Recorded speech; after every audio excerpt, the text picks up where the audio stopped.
మనుషులు మనల్ని విమర్శించిందా కాకూడదు. మనుషులు మనల్ని విమర్శించిందా కాకూడదు. దేవుడు మనల్ని తీర్పులో తెచ్చిందా కాకూడదు. ఈ రెండు జరగకముందే మనల్ని మనమే పాయింట్అవుట్ చేసుకోవాలి. ఇది మంచి లక్షణం, యథార్థవంతుల లక్షణం.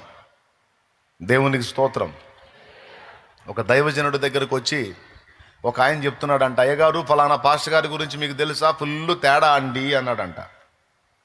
ఫుల్ తేడా అండి అంటే ఈయన తడుముకోకుండా అడిగాడంట, మరి మంచోళ్ళు ఎవరు బాబు అన్నాడంట. మంచోళ్ళు ఎవరు ఒకడిని చూపించున్నా.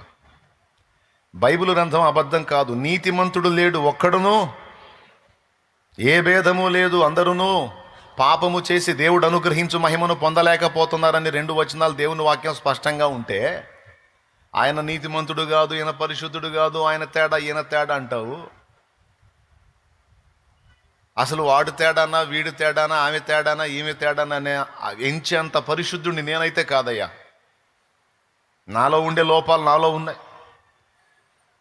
కాబట్టి వాళ్ళ పాపాలు వీళ్ళ పాపాలు ఎంచడం ఎందుకు? నన్ను ఏదో ఆయన కృపతో కరుణించి ఆయన రక్తంతో కడిగి పరిశుద్ధపరిచి నిలబెట్టాడు. లేకపోతే నేను అందరికంటే తేడా అన్నాడు. అప్పుడు వీడికి సౌండ్ ఆగిపోయింది.